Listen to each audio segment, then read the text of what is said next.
Bapak dan Ibu guru serta para hadirin yang dirahmati oleh Allah Subhanahu wa taala. Alhamdulillah sudah hadir di tengah-tengah kita semua Al-Mukarram panjenenganipun Kiai Haji Ahmad Muwafiq, yang selanjutnya beliau akan menyampaikan ceramah agama pada pagi hari ini di tengah-tengah kita bersama. Kepada Al-Karim Ibn Al-Karim Kiai Haji Ahmad Muwafiq, wekdal kawula sumanggaaken. Allahumma salli ala Sayyidina Muhammad. Allahumma salli ala Sayyidina Muhammad. Allahumma salli wa sallim wa barik ala Sayyidina Muhammad.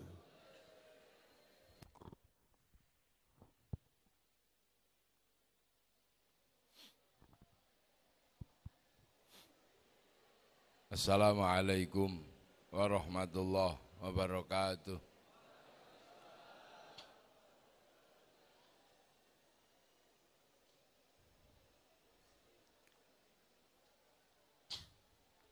Niki wau kok ngarep niku kula kira cilik ya. Lawange mek sak menten ngeten iki, jerone gedhe. Kaya ula. Ya nggih. Ngajenge ini kaya sak napa ya? Sak pintu gerbang tok. Jerone sak menten. Bismillahirrahmanirrahim. Bismillah, alhamdulillah, wassalatu wassalamu ala rasulillah Sayyidina Muhammad ibn Abdillah wa ala alihi wa ashabihi wa azwajihi wa dhurriyyatihi wa ahli baitihi wa man tabi'ahum bi ihsanin ila yaumil qiyamah. Para alim, para ulama, para kiai, sedaya pengurus yayasan napa niki, Yayasan Ma'arif Yai Hashim Latif, ya insyaallah nggih. Tentara niki.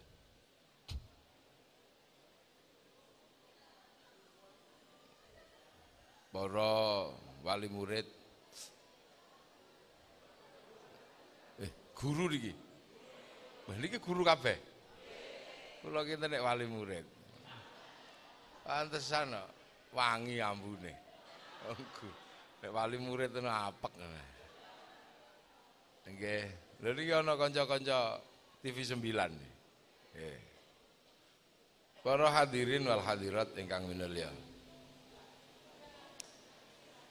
Niki acara ingkang sampun lazim sabadanipun poso.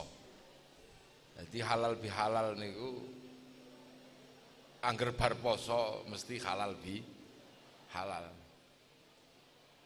Pokoknya intine ya kene halal, kono ya halal, ngoten nggih. Kula halal, sampeyan halal. Intine halal bihalal niku mriku. Lah supaya wong niku saged halal sampean, aku ya halal, aku apik sampean apik. Niku syaratnya namung setunggal. Orang-orang yang mampu ngedhukke nepsune. Apa nggih? Mampu menurunkan hawa nafsunya. Lah momentum terbesar meruntuhkan hawa nafsu niku nggih wingi nika. Bulan puasa. Bulan puasa. Bulan puasa niku bulan meruntuhkan hawa nafsu. Mila kali Gusti Allah puasa niki dados kurikulume menungso sing mboten tahu dilereni.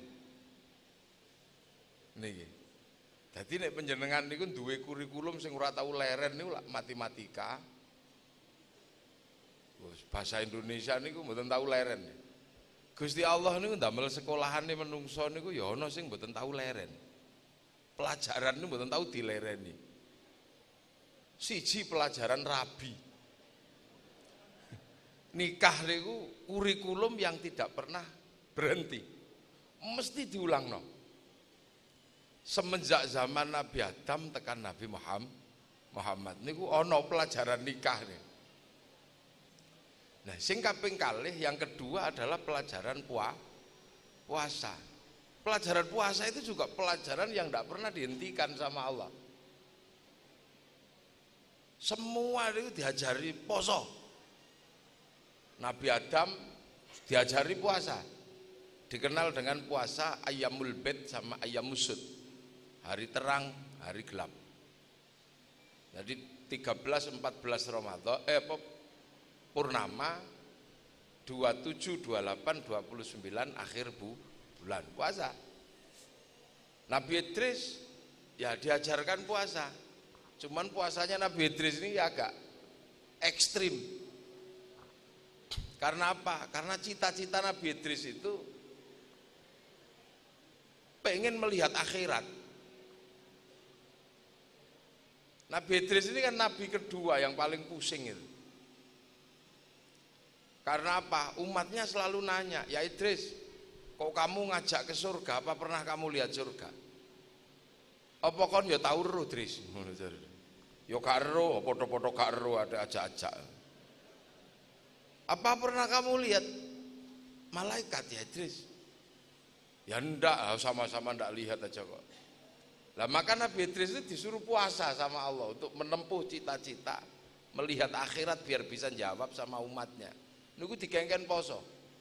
Posone ekstrim, tidak boleh makan yang bernyawa. Nah, saat ini dikenal dengan poso mutih. Mutih. Sampai akhirnya Nabi Idris ini nopo mampu menghasilkan apa yang dicita-citakan. Iso ndelok malaikat. Nah, malaikat yang begitu banyak yang menarik perhatian Nabi Idris itu malaikat matahari. Karena malaikat matahari ini panas, gembrobios itu. Nah, Nabi Idris langsung berdoa, ya Allah kasihan malaikat matahari ini, ya Allah. Tolong bikin dia enggak terlalu panas atau hilang panasnya. Seketika celing gitu. Malaikat matahari enggak panas.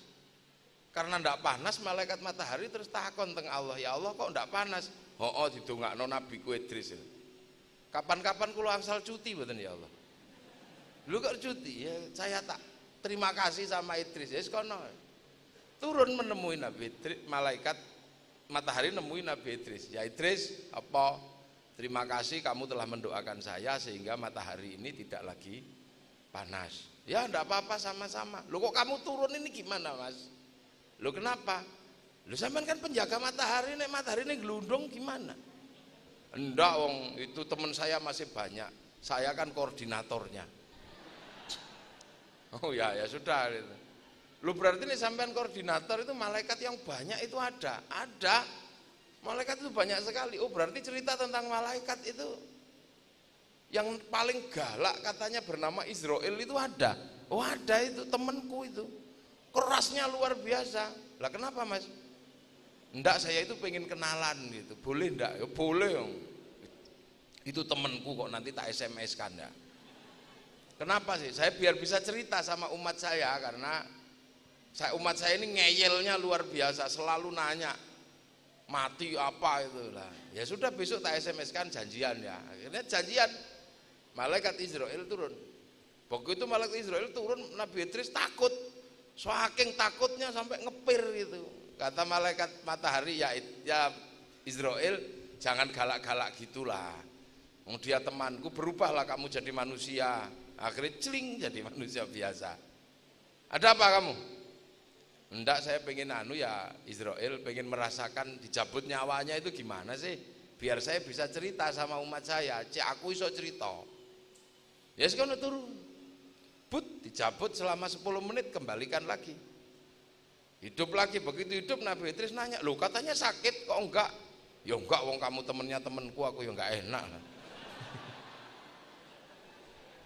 Ya sudah. Ya sudah kalau gitu. Terus apa lagi? Ini kan mati, hidup lagi saya. Kalau yang mati terus kemana? Ya tergantung. Kalau baik tak kasih temanku namanya Ridwan. Kalau nakal ya tak kasih temanku namanya Malik. Kalau saya nengok ke sana boleh, ya boleh, wong itu juga temanku, nanti tak SMS kan lah.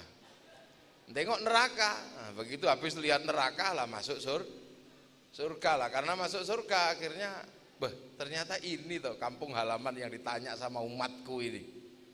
Dengan puasa ternyata sampai juga aku ke sini.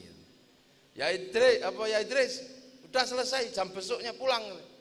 Enggak, aku di sini aja enak ternyata. Orang di sini kampung asliku makan nggak pakai nanem.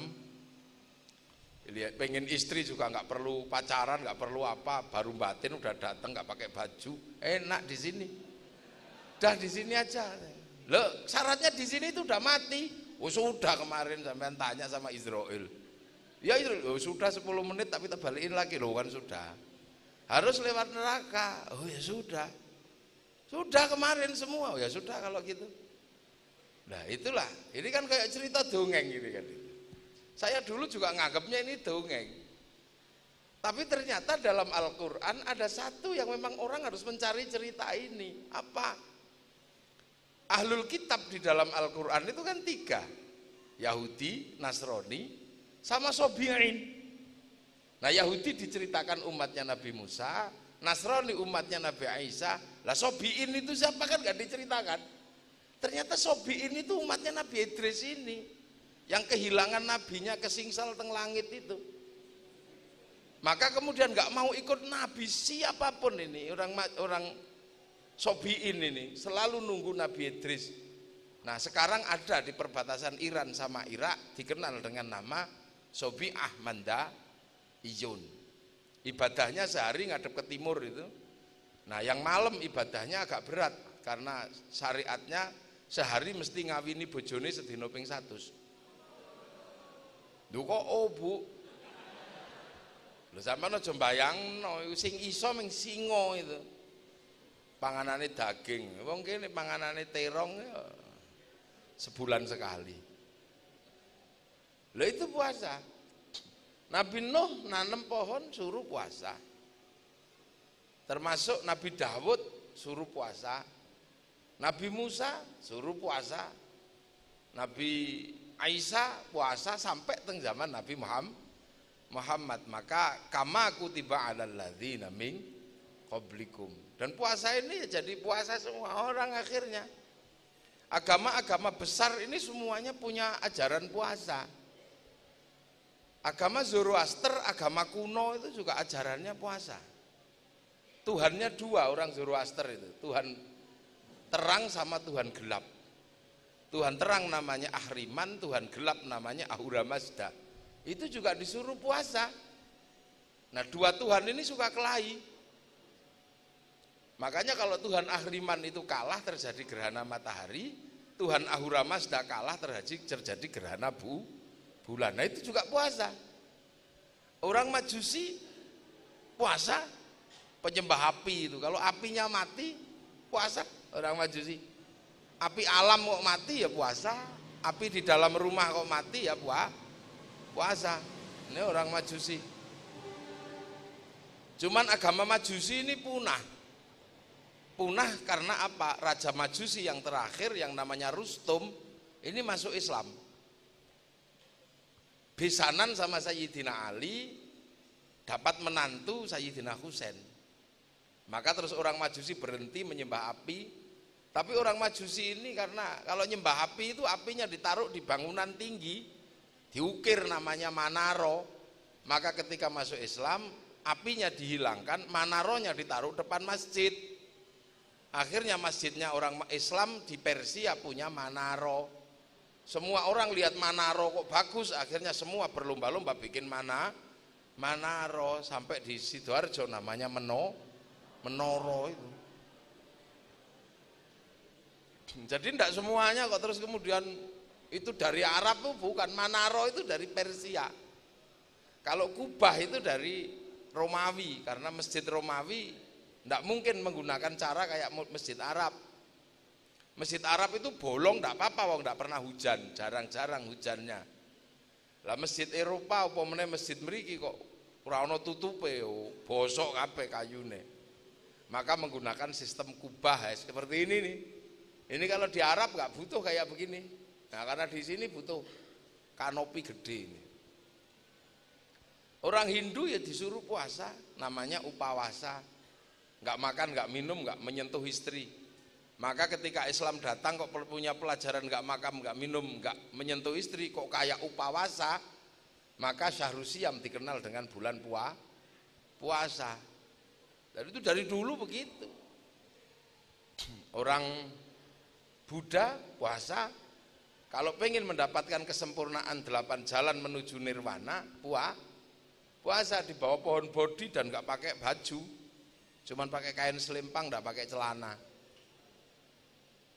Orang Yahudi puasa, Yom Kippur puasa. Orang Nasrani Jumat Agung menjelang Paskah juga puasa. Jadi puasa ini menjadi pelajaran dari Allah kepada seluruh nabinya, makanya puasa ini menjadi terkenal.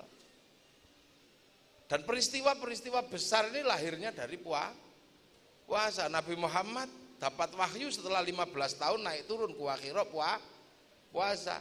Syekh Abdul Qadir Al-Jilani Ma'rifatullah setelah 25 tahun di padang pasir puasa. Sunan Kalijaga naik pangkat menjadi wali ya setelah puasa 3 tahun. Sunan Geseng 3 tahun puasa, walaupun bacanya keliru, ya Hayu ya Qayyum jadi ya kayuku ya kayumu, ya puasa. NU ini lahirnya juga dari puasa yang berat yang dilakukan oleh Kiai Hasyim Asy'ari. 3 tahun dari hulu sampai hilir Sungai Berantas, 3 tahun baca surat Kahfi.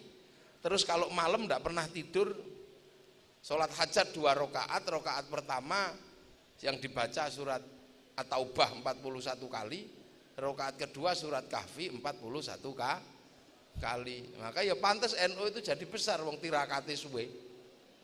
Kendaraannya besar, penumpangnya banyak, cuman nyupirnya nggak bisa banter-banter. Jangan sampean bayangkan kayak yang lain itu, yang lain banter-banter. Wong penumpangnya monoton. Mereka kalau nggak cingkrang nggak boleh naik. Kalau nggak jenggoten nggak boleh. NU kan penumpangnya macam-macam, banter dadu aja naik. Maka numpang nyupirnya pelan-pelan karena kendaraan besar. Lah kalau yang sana kan kendaraan kecil monoton, yang jenggoten tok, yang cingkrang tok, jadi ya naik. Makanya biasanya kendaraan mereka ini cepet-cepet, weng gitu. Lah kadang NU itu diselip orang lakson, weng, ya kaget. Tapi ya dinteni, mereka kan walaupun kecil banter tapi nabrakan. Ya ono sing banter nabrak sapi, ada. Nabrak. Nah itu. Nah, termasuk cita-cita besar yang dimiliki oleh Raden Bagus Harun itu.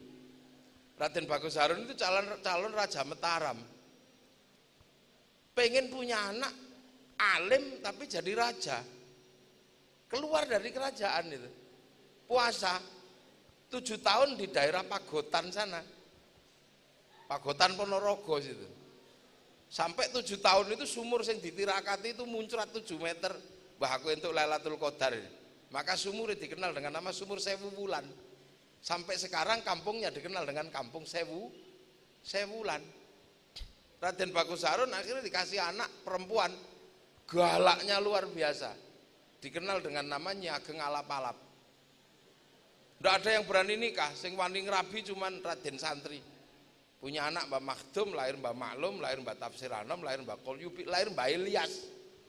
Mbak Ilyas ini kandepak pertama di Surabaya zaman Belanda.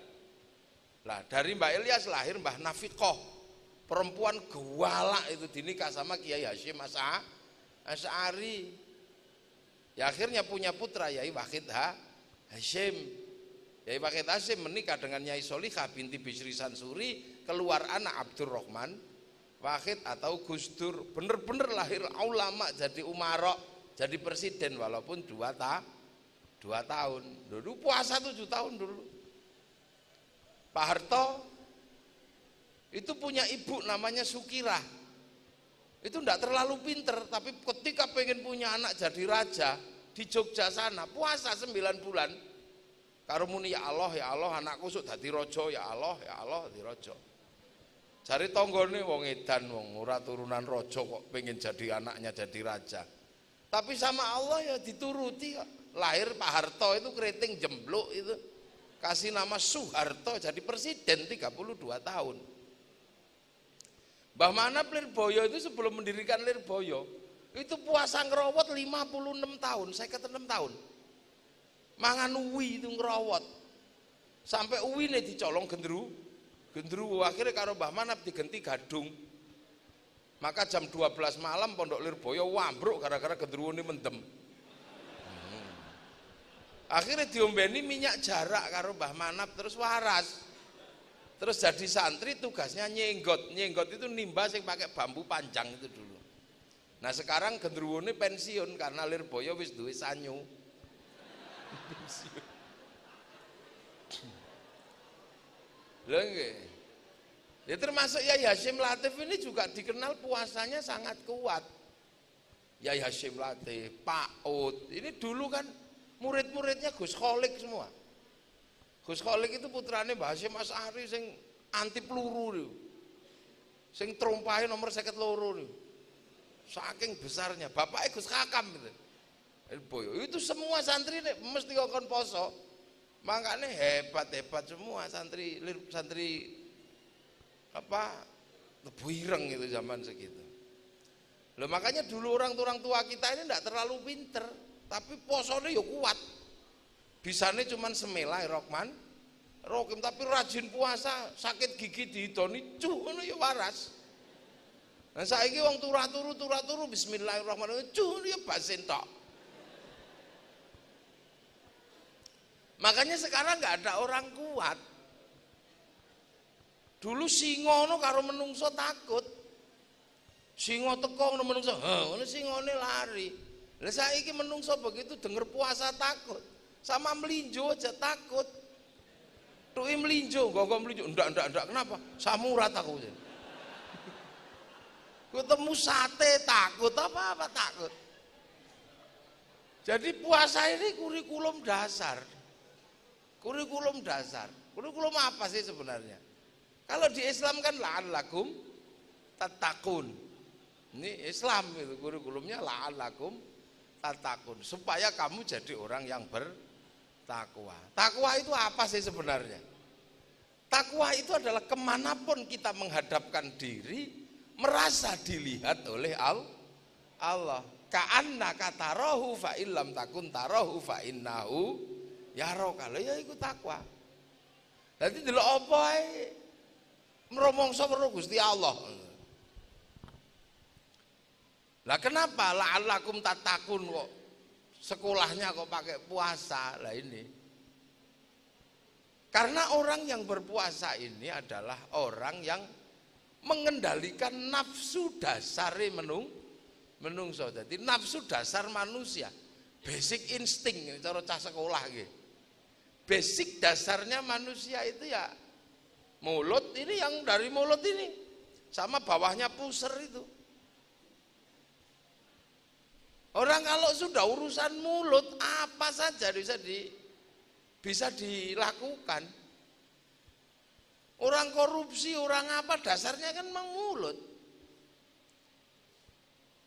Dan orang bangkrut juga karena apa? Karena ini basic insting.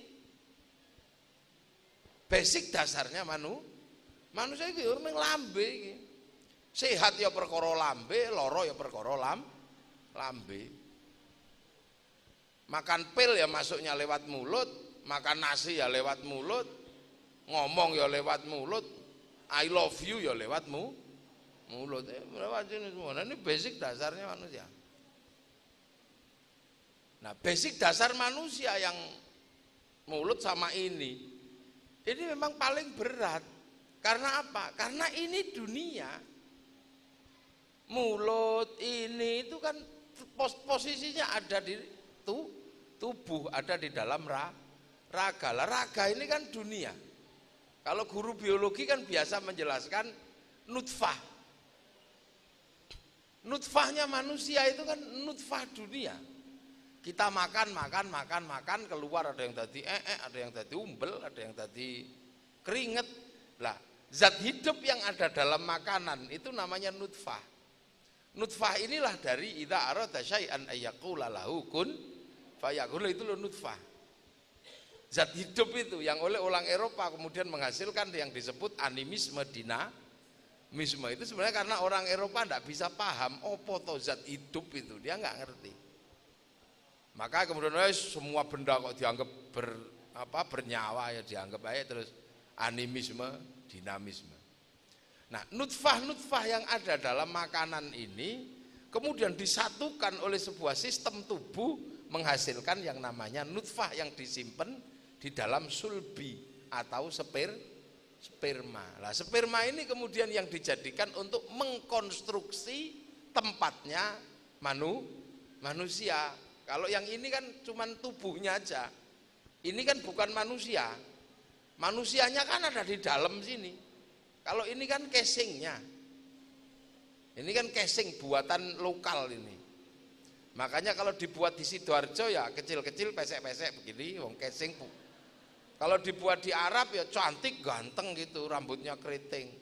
Kalau yang dibuat casingnya di Eropa ya tinggi besar, rambutnya merah lah. Kalau dibuat di Afrika ya ireng gosong kayak gitu. Kalau casingnya dibuat di Cina ya tembem-tembem, sipit. Nah, ini kan casing lokal, makan, jadi nutfah, terus jadi segumpal darah, terus segumpal daging. Nah, kalau sudah jadi segumpal daging, baru nyawa ini diturunkan.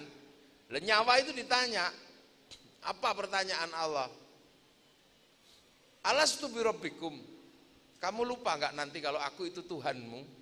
Nyawa itu jawab, qalu bala syahidna. Ya Allah, aku akan jadi saksi, engkaulah Allah. Nah ini maka nyawa itu disebut kullu mauludin yuladu alal fitrah karena sudah pernah bersaksi, maka fanfukhur ruh, ditiup ruhani itu ke dalam daging. Lah akhirnya dagingnya hidup terus jadi manusia. Makanya daging ini ya terus dikasih otot, dikasih tulang, kasih kulit, ditubuhi rambut, terus keluar 9 bulan. Nah ketika keluar ya tergantung yang nyita. Kalau yang bikin pesek ya keluarnya pesek. Kalau yang bikin mancung keluarnya mancung lah. Kalau yang bikin cantik ya keluarnya cantik. Nah kalau yang bikin kok cantik ganteng ya keluarnya kayak ini.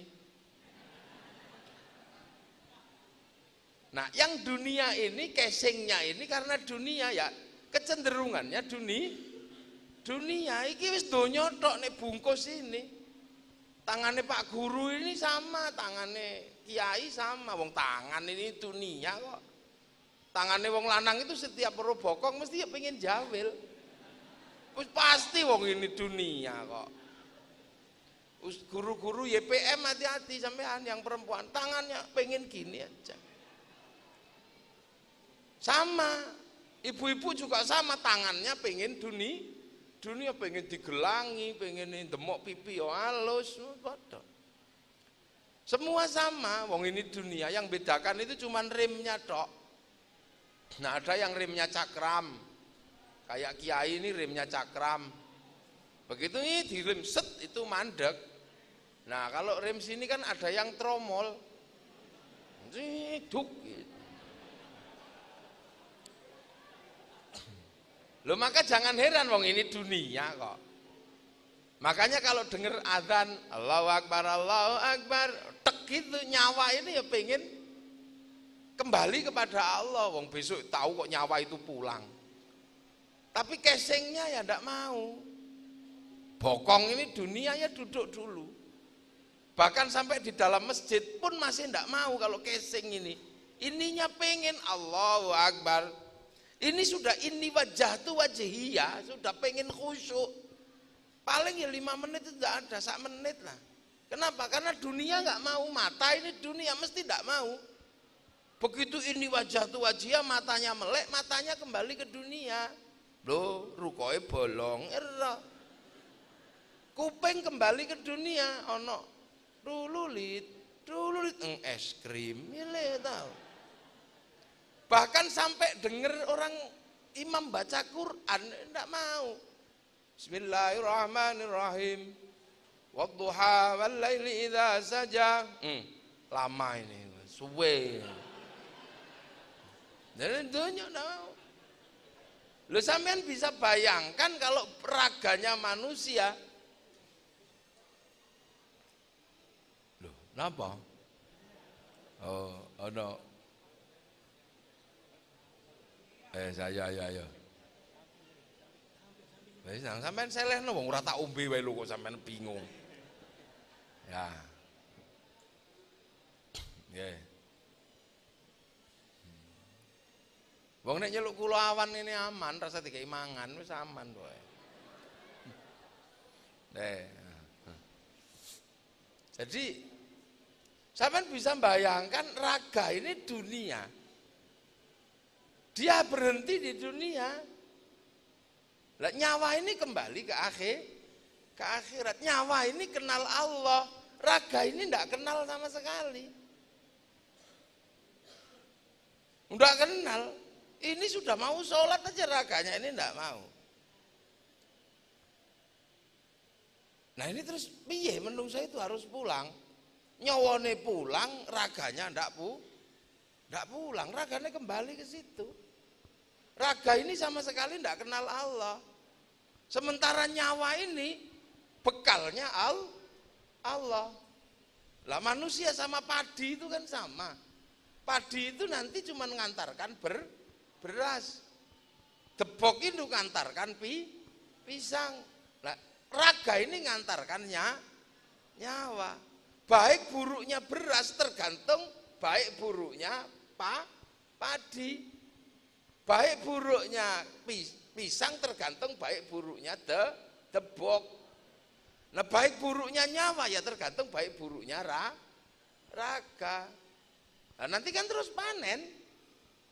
Begitu panen ya padi diambil Pak Tani, pisang diambil Pak Tani lah. Nyawa manusia diambil sama malaikat Israel bawa kembali kepada Allah. Pohon padinya dibuang, deboknya dibuang, raganya dibuang. Lah cuman ketika masuk laboratorium kan sama-sama. Apa yang dikerjakan oleh padi, ketahuan apa yang ada di dalam beras. Unsur beras itu apa saja tergantung kelakuan padi. Walaupun pohonnya enggak ada, tapi ketika berasnya ada masuk laboratorium, ketahuan organik atau bukan organik. Debok itu mau apa saja yang dilakukan, nggak penting, ketahuan nggak penting, yang penting masih ada pisangnya, masuk laboratorium akan ketahuan, ini dulu ditanami batang celeng apa batang kucing, ketahuan ada unsur di dalam pisang. Manusia juga sama, raga ketika diambil, nyawa ketika diambil, ya apa yang dikerjakan raga, sama kayak syuting itu. Syuting itu melakukan apa saja disimpan di dalam memori. Ketika memorinya sudah diambil, syutingnya mau dibanting juga nggak apa-apa. Hasil rekamannya masih ada.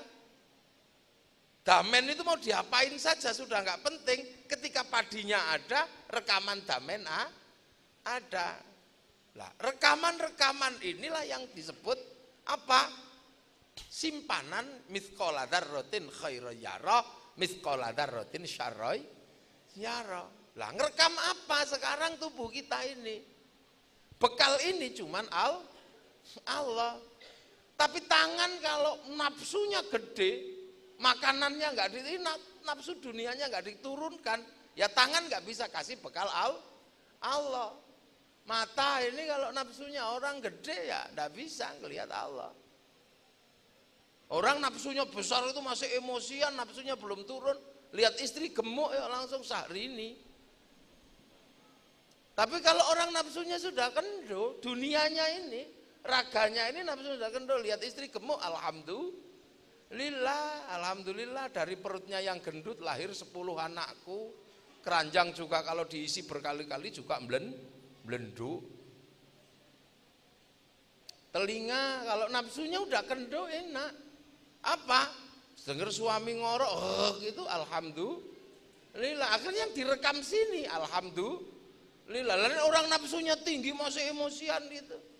Dengar istri ngorok, suami ngorok, oh radio bejat. Ini yang masuk sini radio bejat. Makanya orang kalau disuruh puasa itu kan cuma disuruh menahan hawa nafsu ini ben turun. Makanya kalau guru-guru fikih itu lihat ayam naik masjid itu yang pertama keluar, alhamdulillah, karena nafsunya sudah turun. Kenapa kok alhamdulillah? Ya ayam naik masjid itu pun juga kita bisa melihat Allah. Keindahannya ada di atas ayam naik masjid. Kenapa? Dengan ayam naik masjid, apalagi kalau melek di situ, ilmu fikih yang sampean ajarkan begitu lama bisa dipraktekkan. Toharoh ngresi'i telek.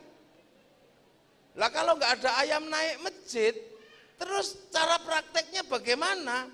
Wong guru fikih itu haram bawa telek ke atas masjid. Lu sederhana, orang kalau udah nafsunya udah turun itu enak. Lah itu makanya nafsu yang paling dasar ini. Lah orang kalau sudah orang yang puasanya kuat, apa-apa sih yang susah? Kendo semua. Bisa lihat Allah semua. Makanya orang kalau lagi latihan pengendalian hawa nafsu, itu hati-hati betul.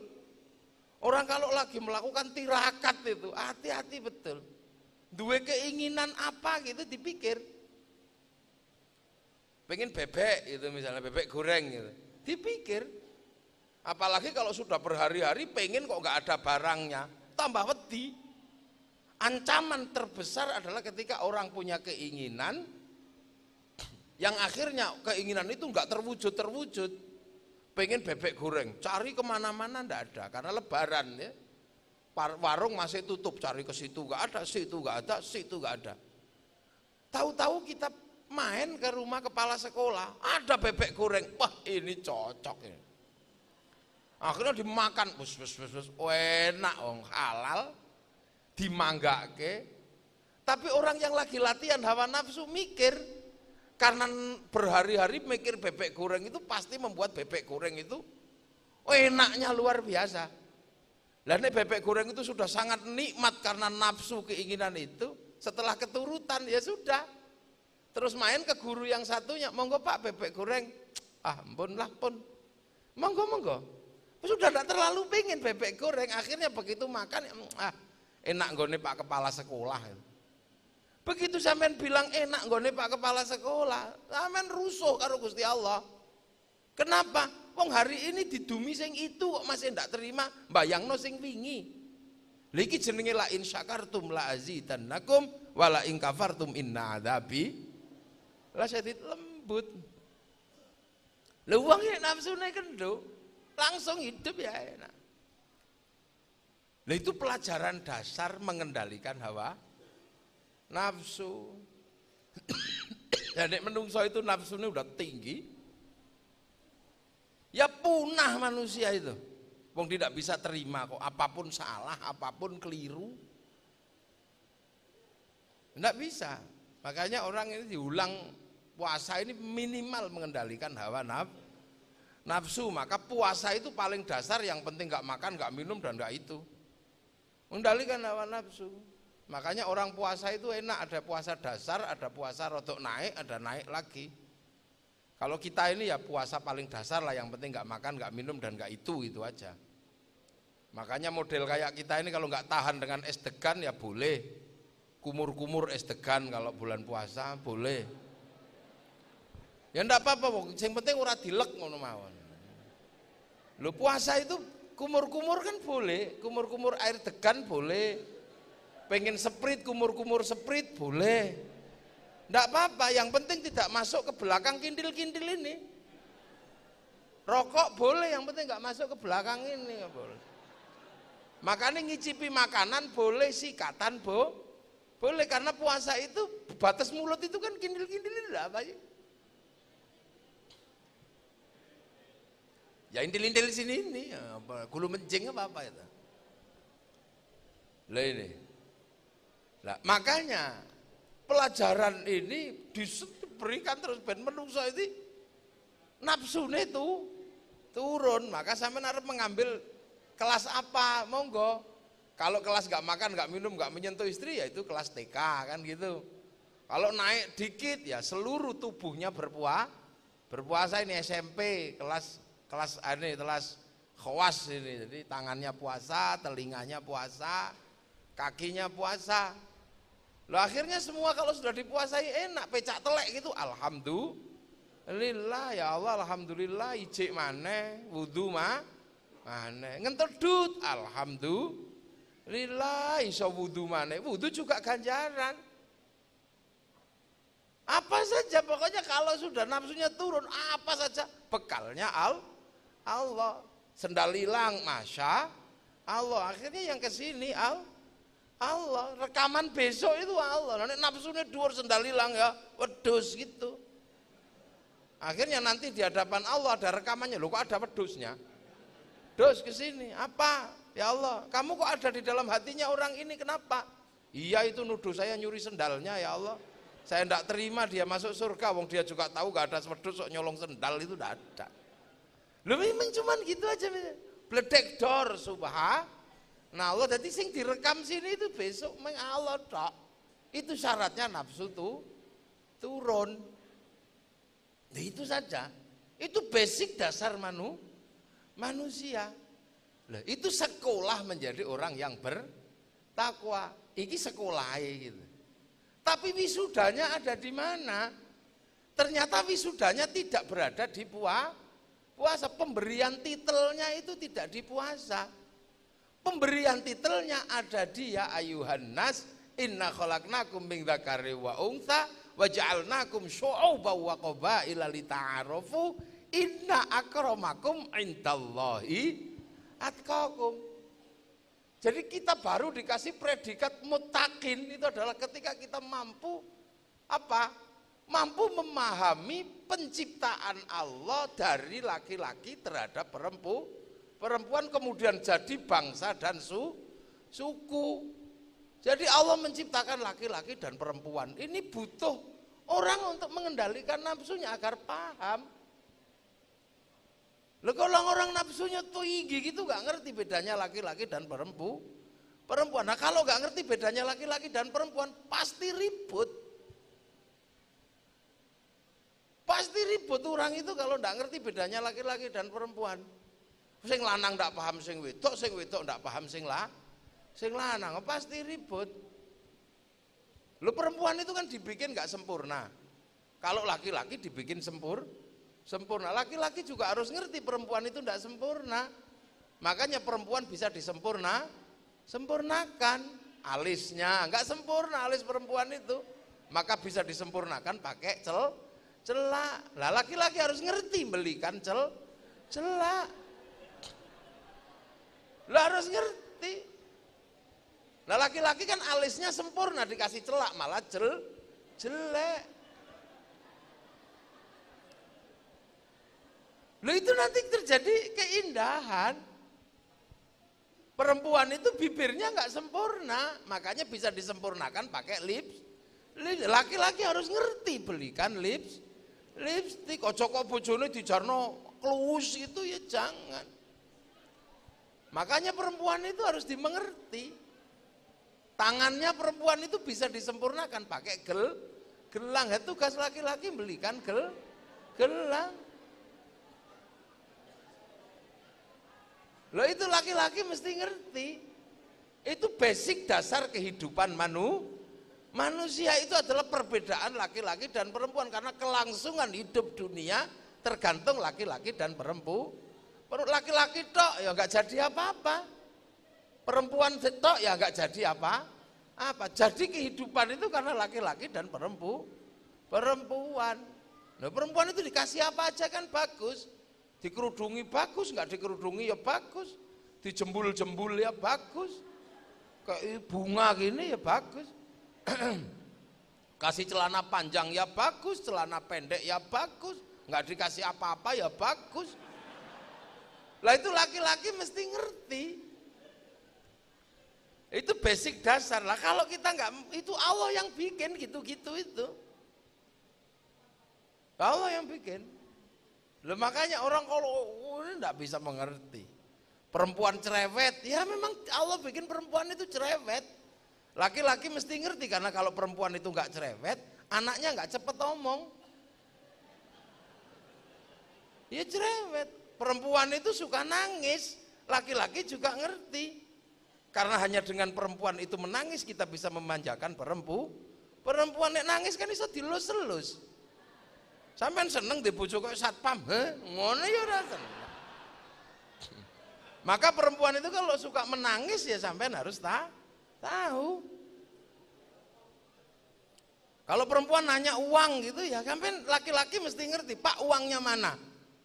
Laki-laki nggak usah marah. Kenapa? Karena kalau perempuan udah nggak pernah nanya uang sama suaminya nggak pulang-pulang. Duit entek neng dalan gue ngopi sak koncone, wong lanang kok. Utawa gue ngopekno sing liyane kan ya iso. Ya takok. Lu sama, itu harus dimengerti. Lah, perempuan juga harus ngerti laki-laki itu biarkan dia ngerokok sama ngopi, karena kalau enggak ngerokok enggak ngopi ngantuan. Nah kalau ngantuk ya ora nyambut gawe. Laki-laki itu ya gitu itu bentuknya. Kalau mumet ya mesti enggak di rumah. Mesti ngudut ngerokok di perapatan biasa. Nah ini syaratnya apa pengertian ini? Orang mampu mengendalikan hawa nafsu.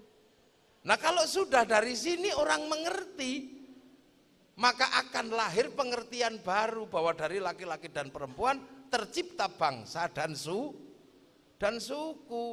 Akhirnya kita ngerti, oh terus pindah ono sing menungso Nabi Adam Siti Hawa, terus jadi bangsa-bangsa suku-suku itu dari pengertian perempuan ini. Tetap dari manusia awal Nabi Adam. Yang akhirnya terus ada yang tetap di Arab, ada yang pindah ke Eropa, ya sama semua dari manusia yang satu, dari Nabi Adam.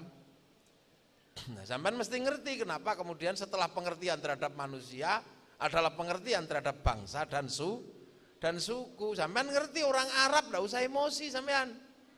Ini orang Arab kok cantik ganteng, kita kok jelek-jelek, enggak usah emosi. Orang Arab dibikin cantik ganteng biar kalau enggak mandi tetap aja cantik ganteng. Kenapa? Karena di sana nggak ada air. Kalau dibikin jelek nggak mandi, ya welek ngono, ratus. Kayak saya ini walaupun nggak mandi ya tetap cantik, tetap ganteng gitu. Makanya dasarnya begitu. Emang nggak usah emosi. Orang Arab itu ya memang begitu, dibikin cantik, ganteng, karena nggak ada air. Orang Eropa dipikir tinggi besar, rambutnya merah, kita nggak usah marah. Karena Allah ngasihnya begitu di tempat yang paling ekstrim. Ada musim dingin di Eropa itu makanya dibikin gede. Kalau dibikin kecil gini ya mati kaduan. Ngerti aja. Orang Eropa kalau ke sini pasti udah. Sampean juga harus ngerti, nggak usah marah. Nggak usah kok terus bikin perda syariat buat turis itu, nggak usah. Karena kalau di Eropa musim dingin ya sana itu, ya lihat. Tidak ada matahari, sinar ultravioletnya nggak ada. Sehingga kulit berubah karena pigmennya hilang. Akhirnya warnanya jadi kayak tekek gitu. Lah nyari ultraviolet kemana? Kayak negeri yang tropis kayak kita. Maka kesini ke Kenjeran, udah di sana. Itu bukan porno, itu dede. Nah, ini penguasa-penguasa ini mesti ngerti, nggak usah ribut. Musim dingin Eropa nggak punya daun, makanya sampean nggak usah marah sama pohon Natal. Kenapa pohon Natal itu cemara? Ya karena bulan Desember itu nggak ada daun yang nggak rontok, semuanya rontok, yang nggak rontok cuma daun cemara. Makanya kalau bulan Desember Natal pakai daun cemara. Sampean nggak usah emosi ngetoki wit cemara ning ndi ndak usah. Coba kalau Natal itu asli sini, ya iso wit jambu, iso godhong. Lah ini kalau orang itu emosinya tinggi, nggak lihat itu ketentuan Allah, emosi kita. Kenapa sana tinggi besar, kita kecil-kecil, sana dibikin sulit sama Allah. Mau makan ikan aja susah, orang Eropa kalau musim dingin seluruh sungainya membeku. Makanya di musim panas mengawetkan ikan namanya sarden. Lah kita ngapain ikut-ikutan makan sarden? Wong angger ngambil ikan di kali ono, ora ketemu iwak ya kupang. Ora ketemu kupang ya kodok ya ono. Indah hidup ini di sini nih. Eropa kalau musim dingin perang, ya sampai nggak usah marah kalau orang Eropa perang.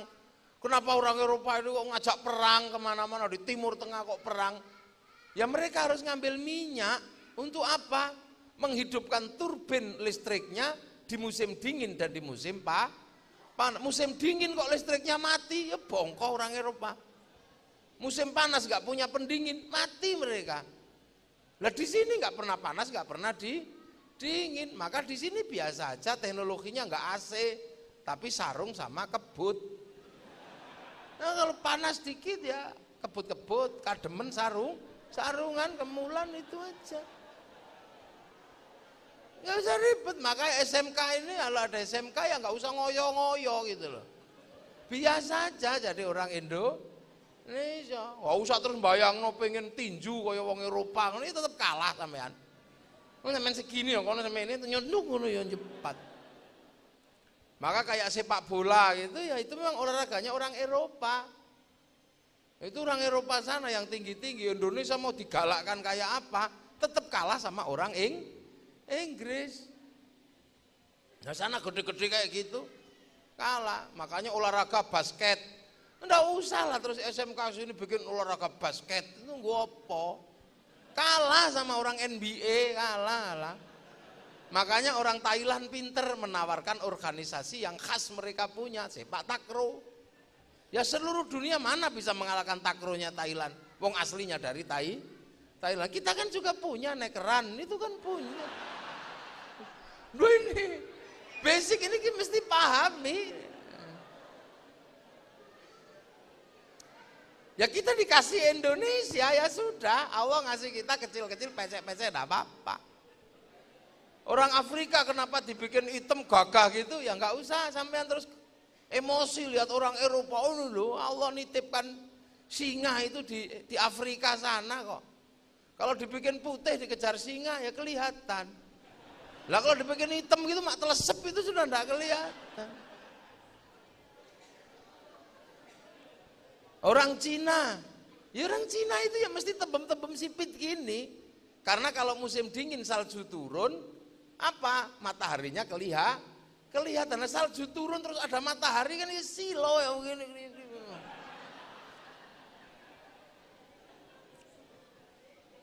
Nah ini dunia Allah yang kasih, enggak usah emosi sampean. Lah kenapa kita dibikin kecil-kecil begini? Ya Allah tahulah. Orang kecil-kecil harus ditempatkan di tempatnya yang paling baik, namanya Indonesia. Apa yang nggak ada di sini? Paling enak hidup di sini nih. Saya ini penjelajah dunia. Mana dunia yang belum pernah tak datangi? Semua sudah pernah tak datangi. Dari yang paling indah sampai yang paling ekstremis tahu tak parani. Nggak ada hidup itu seindah di Indonesia, nggak ada. Kenapa? Karena Indonesia punya satu yang tidak dimiliki oleh dunia. Apa itu? Matahari yang tidak pernah ingkar janji. Pagi terbit, sore terbenam. Itu hanya milik Indonesia. Yang lain tidak punya. Makanya orang Indonesia nyantai kayak begini. Ngaji pagi ya biasa. Ngaji siang biasa, ngaji malam ya biasa. Semalam di Nganjuk saya selesai ngaji jam 1:30 ya biasa. Lah kalau orang Eropa kalau musim dingin ya gini. Ini aja matahari terjauh ini, bumi terjauh dari matahari udah kademen dong gini. Nah ini. Nah, ini kalau kita tidak kembalikan kepada Allah, kita emosi lihat kayak gini, ya nggak ketemu. Nah itu loh, maka kalau orang mengerti ini, dia akan mengerti. Itu. Nah ini yang ditulis di belakang ini semua basicnya dari situ. Maka orang kalau ngerti kayak gini bisa bersahabat sesama manusia, bersahabat antar bangsa, ukhuwah watoniyah ya jalan, ukhuwah basyariyah ya jalan. Itu lah, ukhuwah islamiyah ya jalan. Lah kenapa? Ya karena di situ disebut ya ayuhan nas inna khalaqnakum min dzakarin wa unsa wa ja'alnakum syu'uban wa qabaila. Lah inilah di basic dasar ukhuwah watoniyah sama ukhuwah apa? Basyariyah. Ukhuwah basyariyah itu ya laki-laki dan perempuan, itu berasal dari itu semua. Kemudian jadi bangsa-bangsa. Lah inilah ukhuwah watoniyah. Lah terus kita dapat Islam. Lah inilah ukhuwah Islamiyah. Loh makanya ketika kita ukhuwah Islamiyah lah ya kita juga tahu. Itu kita tidak ribet. Nah kalau ini sudah enak, ya kan enak. Lah ketoke sing paham ngono iku sing iso ngerti ngono namung NU. Liyane NU iku ora gelem ngerti. Ndak mau tahu liyane NU itu. Bahwa manusia itu memang dibikin berbeda-beda. Bahkan terhadap Islam aja mereka nggak mau tahu. Ono gawe Islam Nusantara, ono ributnya luar biasa. Lu wong Islam Nusantara lu kok diributi ngopo toh? Wong iku carane wong Indonesia mengikuti Islam. Itu kan carane. Loh, Islam itu ya di Indonesia ya coraknya Indonesia. Islam itu kan syahadat, sholat, zakat, puasa, haji. Loh itu Islam. Nah, tapi carane wong Indonesia kan siji. Syahadate anak seni ingsun. Allah ilaha yen ta ora ana pangeran kang wajib disembah kelawan hak iku maujud illallah angin Gusti Allah. Lah iki nusantarane. Salat ya sama dari dulu ya begitu. Dari zaman Nabi sampai sekarang salat itu ya 5 waktu. Cuman orang Nusantara punya cara yang agak beda kalau salat. Apa? Cara manggilnya agak beda. Salat zuhur mestinya 11:30. Orang Indonesia manggilnya 1:30, cuman itu aja bedanya. Lah itulah Nusantaranya. Kenapa dipanggil 1:30? Karena 11:30 masih di sawah, masih di kebun. Cara manggilnya ya beda. Allahu Akbar, Allahu Akbar. Ya biasa. Lah itulah Nusantaranya. Siapa bilang Islam Nusantara itu agama baru? Karena mereka nggak ngerti, pekok aja. Ya kenapa? Ya mereka punya Islam terpadu. Nggak pernah nanya Islam terpadu ini apa. Ada SDIT, Sekolah Dasar Islam Terpadu. Muhammadiyah punya Islam berkemajuan. Lah NU punya Islam Nusantara aja kok ributnya kayak gitu, ngapain sih? Ya karena mereka takut kalau Islam Nusantara itu mereka nggak kebagian. Ya puasa, sholat, ya ditunggu itu Nusantaranya. Hayalah sholat, ini Nusantara. Nanti kiainya nunggu makmumnya biar datang pujian Robbana, ya Robbana. Itulah Indonesia. Nggak datang capek nunggu ya tombo hati. Capek ya tombo hati. Kalau jengkel nggak datang ya baru ngamuk diuruki anjang biasa. Nah itulah Nusantara, nggak usah ribet. Adzan subuh ya, sholatu khairum minan naum. Ya kan di sana, kalau di sini ya jangan gitu. Faktanya ditunjukkan as-sholatu khairum minan naum. Iya sholatnya pendek, tidurnya yang panjang. Lu sini biasa. Lu ngono iku sing ning NU sing isih eneng itu biasa aja. Ini NU. Terus sholat Allahu Akbar, terus toleh gini. Telinga denger apa bocor ya orang Nusantara ya nambal. Wong sholat kok bocor denger apa, udah bilang Allahu Akbar, Allah Maha Besar tapi tetap kalah sama tukang bakso. Sudah Allahu Akbar itu mestinya kan tidak ada yang lain selain Allah, tapi kalau orang sini tetap kalah, ada ting ting ting bakso. Lah itu maka orang sini butuh ditambal la ilallah. Ya nggak usah protes. Kok pakai gedek-gedek begini? Ya orang Nusantara. Lah tapi sokabat kalau zikir kan diem. Nah, sokabat kan murid Rasulullah, berada di samping Rasulullah, masuk wifi-nya Rasulullah. Lah wifi-nya Rasul ya online kono. Lah kalau di sini diem gini ya tidur. Nah itulah Nusantaranya, nggak usah ribet. Puasa itu ya sama aja wong puasa, dari dulu puasa begitu. Tapi puasa Nusantara kan punya dalil baru. Naumuso imin ibadatun, tidurnya orang puasa itu ibadah. Maka setiap orang puasa tidur aja sini. Akhirnya kiainya kesepian, akhirnya pergi ke pasar tuku mercon, biasa aja. Nah itulah Indonesia, tidak usah ribet ya. Haji sama aja haji. Hajinya orang manapun ya ke Mekah, tapi kalau orang sini ya hajinya ke alun-alun dulu alun-alun Sidoarjo pakai kain ihram, labbaik Allahumma hajjan.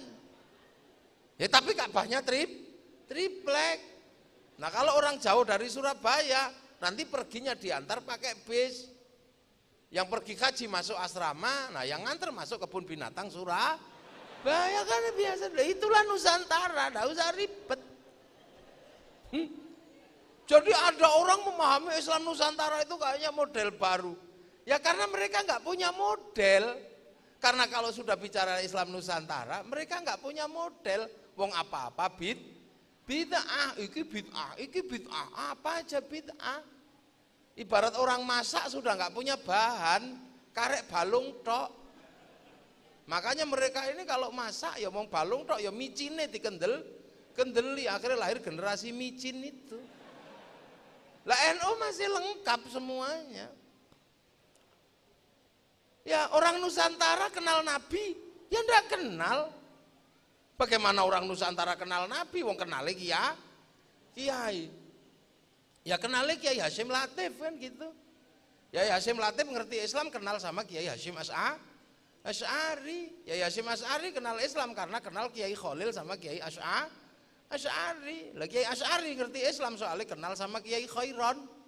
Mbah Khairon kenal Islam karena kenal sama Mbah Abdul Wahid Solotigo. Mbah Abdul Wahid kenal Islam karena kenal sama Kiai Abdul Halim Boyolali. Mbah Abdul Halim kenal Islam karena kenal sama namanya Kiai Sufyan Tuban. Kiai Sufyan ngerti Islam karena ketemu sama Kiai Jabar. Kiai Jabar ngerti Islam ketemu sama Kiai Abdurrahman Sambu Lasem. Mbah Sambu kenal Islam karena ketemu Mbah Benowo. Mbah Benowo kenal Islam karena kenal sama Mbah Sunan Geseng, Mbah Cokrojoyo. Mbah Geseng kenal Islam karena kenal Sunan Kalijogo. Lah Sunan Kalijogo kenal Islam karena kenal sama Mbah Bonang. Mbah Bonang kenal sama Mbah Ngampel. Mbah Ngampel kenal sama Mbah Brohim. Mbah Brohim kenal sama Syekh Jumatil Kubro. Syekh Jumatil Kubro kenal sama Said Muhammad. Said Muhammad kenal sama Said Ahmad Jalaluddin Cempo.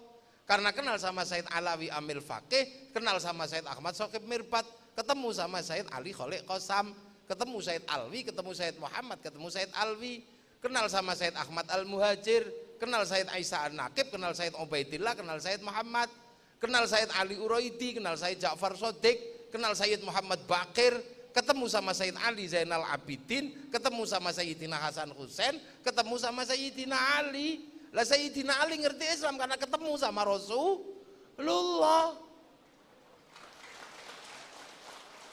Lah kita ndak ketemu, ya ketemu nih kiai-kiai ini. Maka kiai-kiai punya tanggung jawab. Nah itulah makanya ada istilah ahli sunnah wal jamaah. Lah NU di situ ahli sunnah itu ya Rasulullah yang mengerti Al-Qur'an karena dzalikal kitabul la raiba fi hudal lil muttaqin. Hudan itu masdar. Masdar itu mesti ono fa'ile. Lah fa'ile sapa ya Rasulullah. Lah Rasulullah punya jamaah namanya sahabat mulu ahli sunnah wal jamaah. Lah jamaahnya sahabat itu siapa? Ya tabi'in. Jamaahnya tabi'in itu siapa? Ya tabi'ut tabi'in. Jamaahnya tabi'ut tabi'in ya tabi'ut tabi'in. Lah sampean jamaahnya siapa? Ya jamaahnya ulama ini. Kiai-kiai ini. Makanya namanya cuma Nahdlatul Ulama, karena kita cuma ketemu sama ulama. Coba kita ketemu sama Nabi, Nahdlatul Sahabah kita itu. ini kan cara itu. Lah maka ulama punya tugas mengenalkan kita ke Rasulullah. Ya mbok piye carane wong ulama iki tugasnya memang membuat Islam ini bisa dikenali, dipahami oleh jamaah. Allah itu cuma nurunkan bikin padi. Tapi tugas ulama bagaimana padi itu bisa dimakan. Ono selepe, ono sego, nek dibuntel godhong lontong, buntel janur kupat, ra dibuntel sego, gondol cecek siji uplek-uplek bubur. Itu semua ya dari padi. Lah itulah tugas kita untuk memberikan suguhan kepada masyarakat. Bid'ah semua. Lah kalau nggak mau bid'ah dalam urusan padi, ya jadi manu empret sudah. Todol tuk lek ngono sudah beres. Wong kita ini tugasnya apa? Ada nasi ya bikinlah dodol biar bisa disuguhkan. Nah, akhirnya kita bikin dodol dicampur sama gula, campur sama air jadi dodol. Semua orang juga tahu dodol itu dari beras, tapi yang baru datang nggak melihat ini beras, akhirnya dodol mateng disiram beras. Kak Quran sunnah lah, ya ora iso dipangan. Makanya kemudian berasnya dibuang, begitu berasnya dibuang anti beras ya enggak. Ini dodol sudah mateng, enggak usah disiram beras. NO itu sudah barang jadi, enggak usah dibilang Quran sunnah. Kalau kamu mau masak dhewe, ora usah ngrusui masakanku. Kok ribet. Ada tamu itu ya kasih es teh gitu. Ojo kok dikasih sumur kejelungup. Makanya kalau ada tamu dikasih es teh, kalau tamunya waras ngerti ini air sumur. Nek tamune ra waras ya goleki es teh ning jero sumur. Itu udah tugas ulama dulu gali Quran dan sunnah. Sekarang sudah produk jadi yang bisa dipakai oleh wal jamaah. Ngono wong gek gawe nang gawe yo dhewe lapor ribut tetekku. Wong iki Mbah Hasyim sing wis mbuwate sudah. Lah maka kemudian yo dikenalkan piye carane wong innallaha malaikatahu yusholluna 'alan nabi ya ayyuhalladzina amanu shollu 'alaihi wa sallimu taslima. Lah yen sholawatan, tapi wong mriki ora kenal nabi ana sing dikenalkan nganggo Kanjeng Nabi Muhammad. Lahir ning Mekah dinane Senin 12 Mulud tahun gajah. Kan wong kene. Enggak usah pusing sampean, enggak usah ribut. Santri dengan gayanya sendiri. Marhaban ya nurul aini marhaban. Santri nom. Santri tuwek ya. Allah ya nabi. Salam alaika tuwek. Sing ikut isyari tambah aneh meneh. Tanakal atawa aslam isyari. Ya cara orang mengekspresikan. Ibu-ibu ya Rasulullah salamun alaika deng. Iki lho Nusantara. Wong Yaman yo assalamu alaika zainal anbiya assalamu alaika. Lah wong Jawa ya Rasulullah salamun alaika deng. Itulah Nusantara. Sing Jawanan ya Nabi salam alaika. Ya Rasul salam alaika. Habib Syekh ya cara Yaman ya Hanana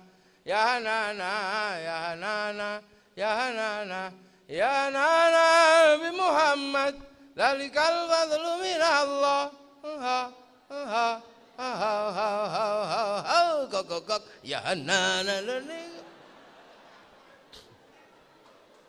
Ya cara sana itu cara Yaman sana, Islam Yaman begitu, Nusantara begini. Tapi karena itu dibawa ke sini oleh Habib Syekh lah, orang sini nggak terlalu ngerti, tapi seneng. Akhirnya Nusantara nyumbang gendero, ya gitu. Oh, ya ono gendero Sleng, ya ono gendero Iwan Fals. Lah itu sumbangan Nusantara. Biasa ngono ribut. Loh ya toh. Loh makanya Gus Dur juga nyumbangnya beda. Gus Dur bikin ya sholawatan ya dangdut. Astaghfirullah Rabbal baraya, astaghfirullah minal khadaya, Rabbi zidani ilman nafi'a wa wafiqni amalan salihan. Kan dangdut nih. Tuhan pengasih lagi penyayang, tak pilih kasih, tak pandang sayang. Dengan itu. Nah itulah Nusantara, karena itu dangdut. Ida Laila yang nyanyi. Grupnya Awara.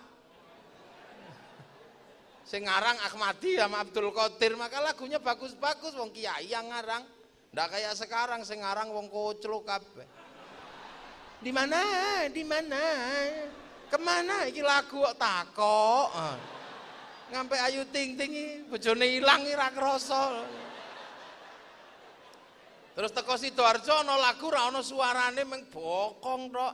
Lagune Inul iya muser. Gitu, Japanan mriko nggih. Ini Sidoarjo apa Pasuruan? Oh nggih, sampai kiai sa Indonesia goyang setan, goyang iblis. Sing ndak apa-apa cuman Gus Dur, ndak apa-apa Mbak Inul gitu aja kok repot. Akhirnya Gus Dur dipisui wong sa Indonesia. Gus Dur sesat ngene. Nggih, terus akhirnya Kiai Fuad Hasyim ngutus kula, Gus gawa Gus Dur ning Buntet, Cirebon. Ya tak bawa ke sana, diadili di sana sama Kiai. Gus, Anda mengatakan goyang Inul ndak apa-apa bagaimana? Itu penuh sahwat Gus. Nek wis goyangi bokonge ngeplik-plik ngene. Ndak apa-apa bagaimana Gus Dur ini? Gus Dur jawab ya enak, lu sampean lali, nek aku ra weruh.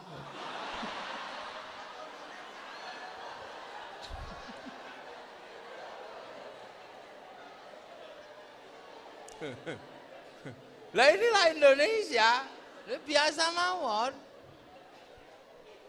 Lah itu makanya sampai Habib Ali Al-Jufri itu teng Makkah mriko niku gumun. Kok bisa orang Indonesia itu lahir cinta yang begitu kuat pada Rasulullah? Lah kula le jawab, ono NU aku ya ngono, coba ora eneng NU. Ya bento kabeh wong saiki.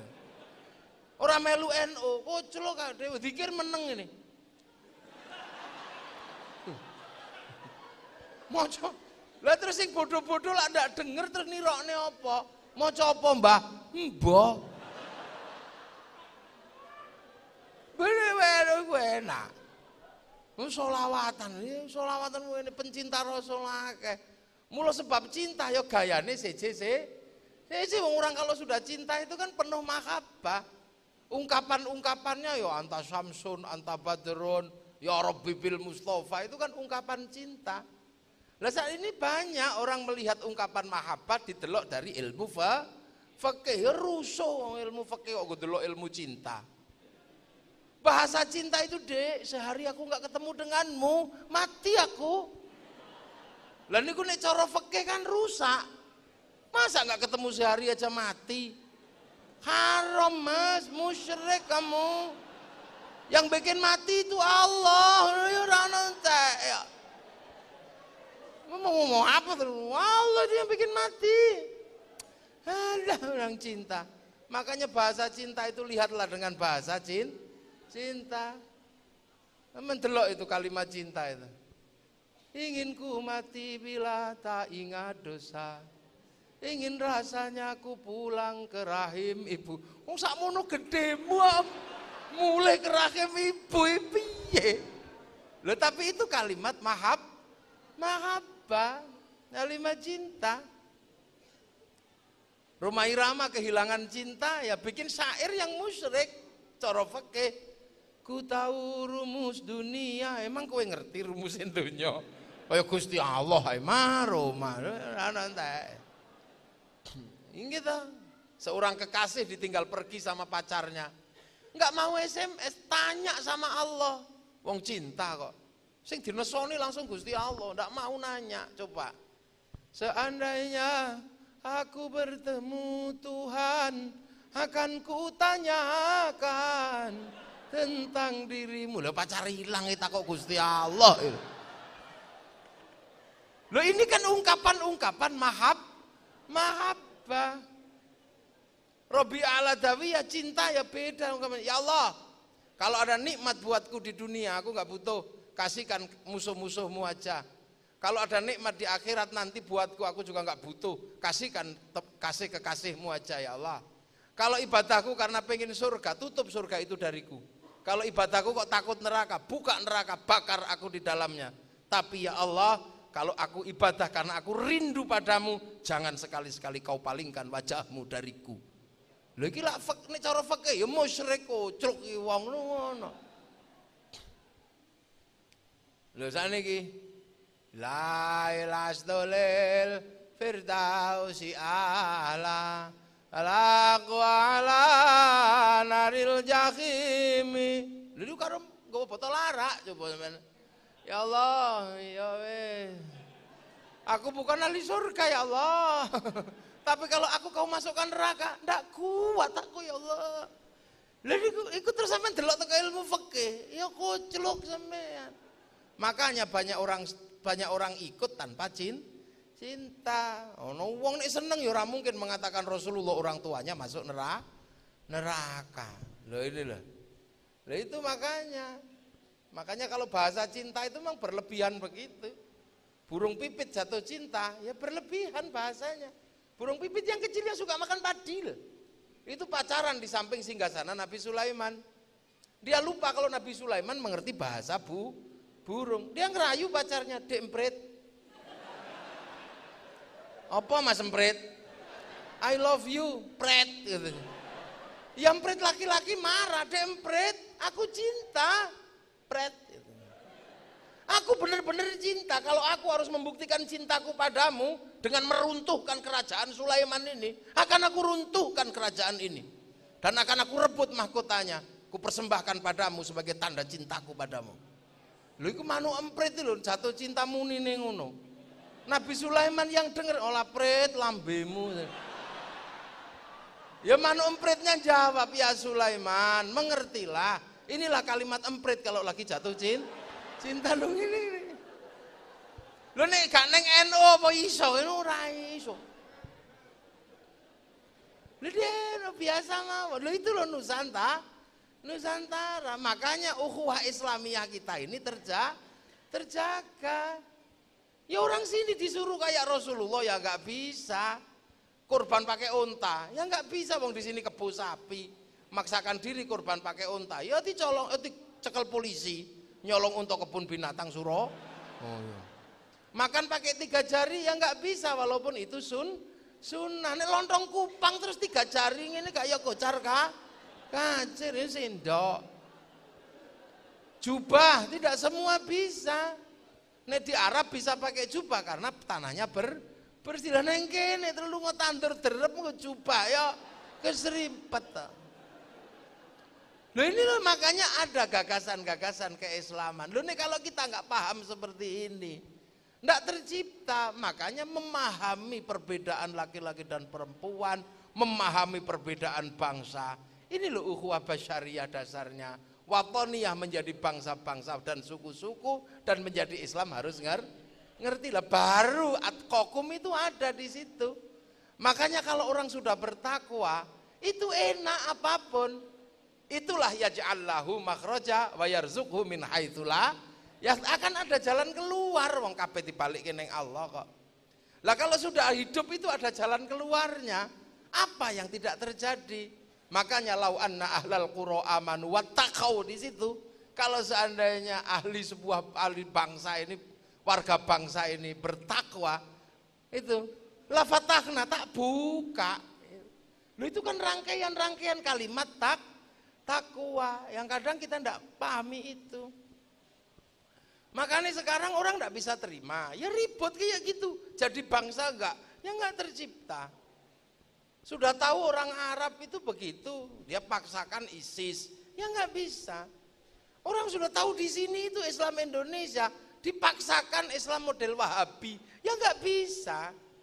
Wahabi itu sampai di Timur Tengah, sana di yang lain jadi ISIS, sampai di Afghanistan jadi Taliban, sampai sini ya jadi teroris karena nggak bisa menerima perbedaan. Di sana mesti khusyuk kalau sholat, wong ngadep Ka'bah Allahu Akbar, ya meskipun kukur-kukur ya tetap khusyuk, wong lihat Ka'bah. Lah di sini pakai kukur-kukur ya hilang entah kemana, wong baru cecak. Mengerti. Makanya kurma itu ditanam di sini tumbuh tapi tidak buah. Tahu woy. Beginilah. Nah itu baru tercipta. Maka pengendalian dasar seperti inilah yang diinginkan oleh Allah terhadap manusia. Karena manusia nggak bisa mengendalikan watak dasarnya yang seperti nafsunya gede, yaitu. Makanya Rasulullah menyatakan raja'na min jihadil asghar ila jihadil akbar. Kita pulang dari perang Badar ini perang kecil menuju perang besar. Perang apa? Perang melawan hawa nafsu. Tapi kalau hawa nafsu nggak bisa kita perangi, akan tercipta perang lebih besar daripada perang Badar.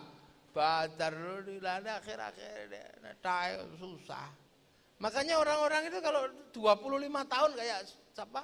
Kayak Syekh Abdul Qadir, nafsunya udah diturunkan, enak hidup itu.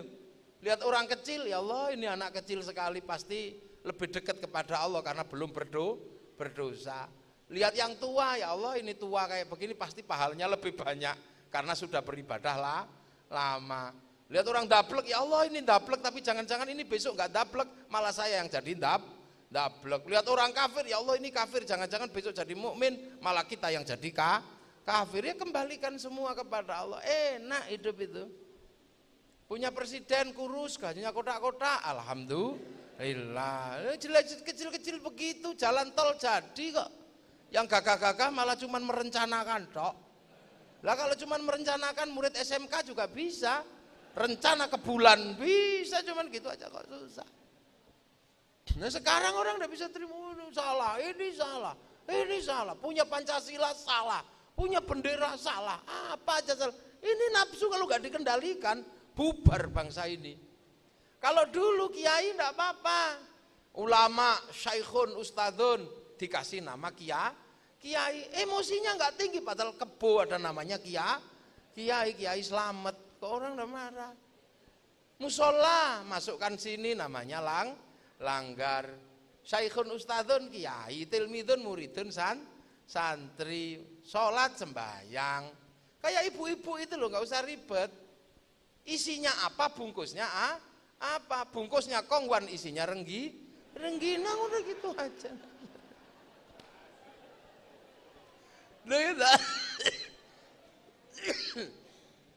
Nah itu cara kita ini orang Indonesia. Tapi pelan tapi pasti pemahaman terhadap keislaman dimasukkan dalam paham kebangsaan.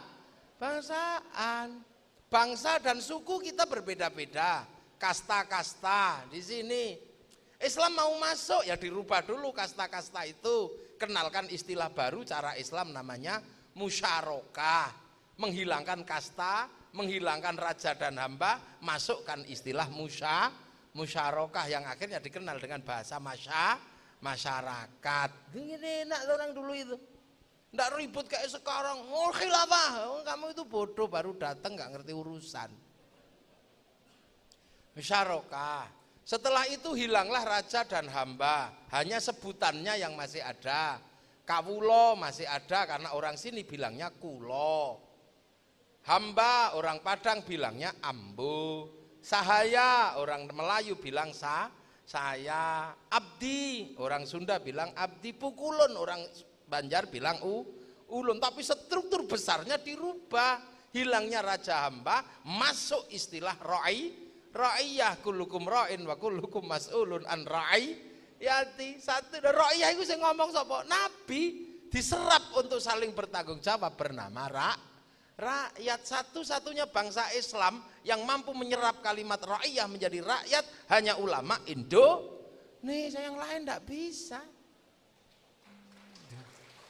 Ini lo kurang apa? Ulama mbiyen hebat. Biar kalau ra'iyah ini duduk, makanya kan nggak boleh nyebut kafir orang Indonesia, karena orang Indonesia sudah naik pangkat menjadi ra'iyah. Lah kok diturunkan jadi kafir, ini gimana sih? Makanya ulama-ulama mana ada bilang kafir, itu ya gak boleh. Wong ini ra'iyah kok, pengikut Rasulullah semua kok, saling bertanggung jawab. Lamun kafir itu dhimmi, bukan kafir yang disebut harbi. Loh itu mula kiai inti. Mbak Asnawi Kudus didenda 100 gulden sama Belanda gara-gara bilang kafir. Enggak ada konstitusi yang menyatakan orang Indonesia itu kafir, karena seluruh dari Sabang Merauke itu ra'iyah itu rakyat. Makanya para wali masukkan lagi, biar kalau duduk bersama-sama gini nggak ribut, tapi mendapat rahmat Allah, duduk bersama-sama namanya majelis. Tafassahu fil majalis fafsahu yafsahil lah. Kalau omong-omong biar nggak ribut, mendapatkan rahmat Allah, titipkan kalimat musyawarah wasyawirhum fil amri. Loh, nanti kalau sudah ada satu yang diangkat menjadi pemimpin, biar nggak ribut dan kekuasaan menjadi luas seperti kekuasaan Allah, kedudukannya disebut kursi, wasi'a kursiyuhus samawat. Lah biar anak bangsa ini nyaman hidupnya, maka kemudian kenyamanan itu adalah karena Allah. Nah, kenyamanan karena Allah itu hanya diberikan kepada para kekasihnya. Kekasih Allah itu la khaufun alaihim walahum yahzanun, itu namanya wali. Biar semua merasakan kenikmatan menjadi apa? Menjadi bagian dari para wali, maka Sabang Merauke disebut wilayah. Artinya apa? Daerahnya para wali. Ini baru orang hebat. Nah kalau sekarang kan ngertinya khilafah, jenggotan ini yang kusi ujung ngono. Lah ini semua siapa dulu yang bikin? Wali Songo. Tiba-tiba ada yang mengatakan Wali Songo tidak ada. Wali Songo itu fiktif. Jenenge siapa itu? Namanya Zainal Abidin apa siapa itu? Yang penelitian bahwa Islam masuk dari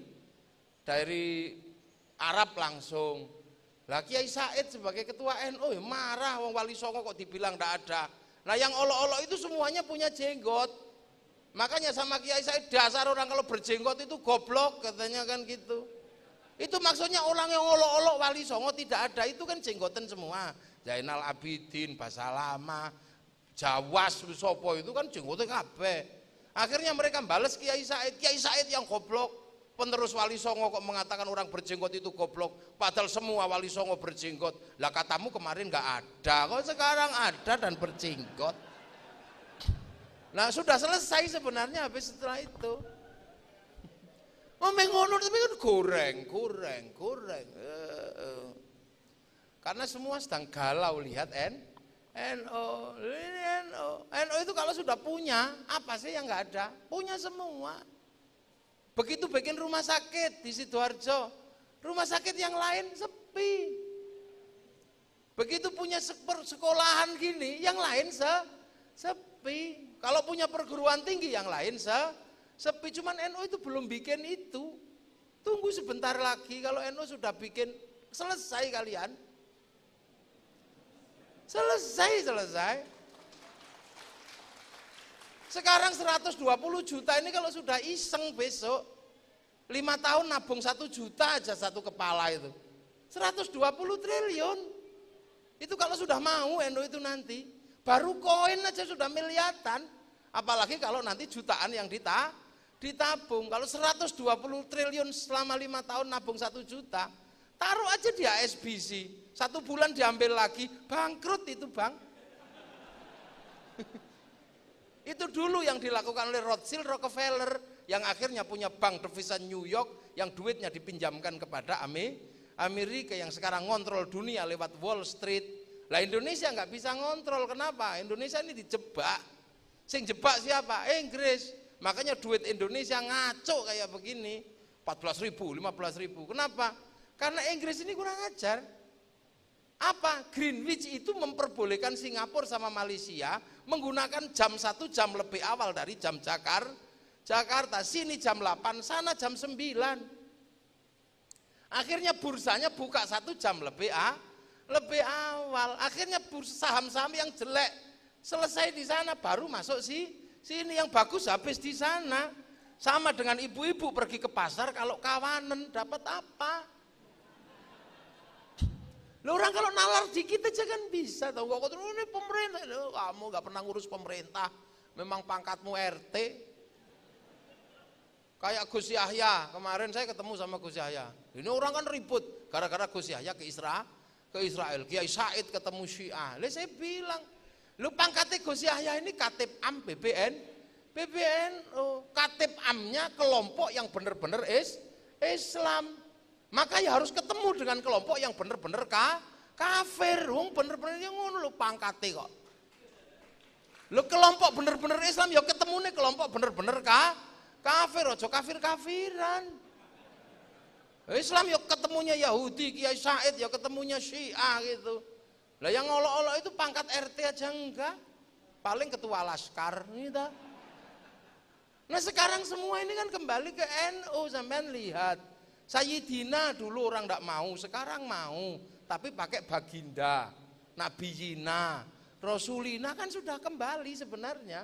Cuman masih berbeda dikit, dulu biru, sekarang hijau, sama kok.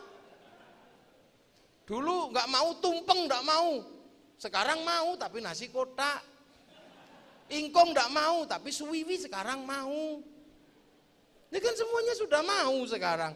Ilaruhi dulu nggak mau, sekarang semoga arwahnya mau. Ini kan sama aja. Alat musik nggak mau, dulu terbang nggak mau, sekarang mau tapi pakai mulut. Tum ya mau.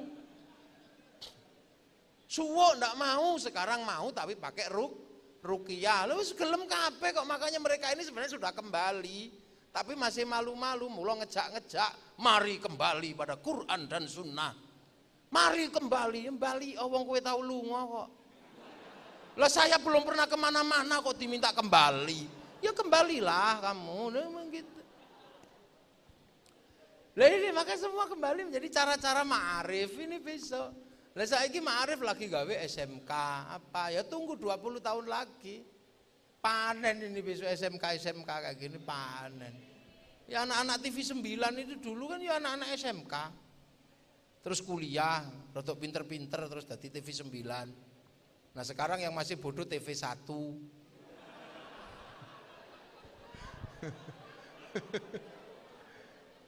Lah ini, maka bangsa Indonesia ini tenang karena wongnya poso, apa.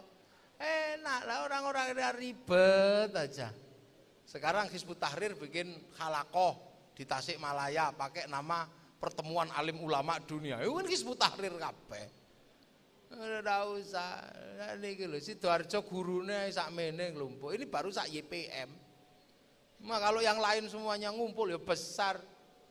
NU itu begini kok ya. Sudah ini baru pelan-pelan, yang penting kita semua sudah meletakkan sendi-sendi dasar menjadi manusia yang berbangsa, bernegara, rukun sesama manusia dalam kerangka apa? Membangun bangsa dan negara yang thayyibatun wa rabbun ghafur. Semoga ini ada manfaatnya dan anak-anak yang keluar nanti mendapatkan barokahnya.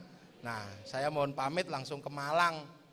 Karena nanti ke Malang jam 2, nanti malam di Kediri, tengah malam lagi di Lamongan. Besok pagi Tulungagung. Ya sudah, biar bagian saya yang jalan-jalan. Sampai enggak usah iri sama saya. Makanya sama Allah saya dibikin besar dan hitam. Biar kuat dan enggak takut panas. Nah kalau yang putih-putih gini panas dikit, gitu. Nah kalau yang hitam begini aman udah. Ya, dan inilah. Apa sih temanya ini? Loh, kok bener kira-kira mau? Nah ya itu. Harmonis tau urip itu. Lita'arofu, saling pengertian. Mudah-mudahan kita semua mendapat ridha Allah Subhanahu wa taala. Ja'alanallahu wa iyyakum minal aidin wal faizin. Taqabbalallahu minna wa minkum taqabbal ya karim. Ihdinas siratal mustaqim. Assalamualaikum warahmatullahi wabarakatuh. Allahumma shalli ala sayyidina Muhammad.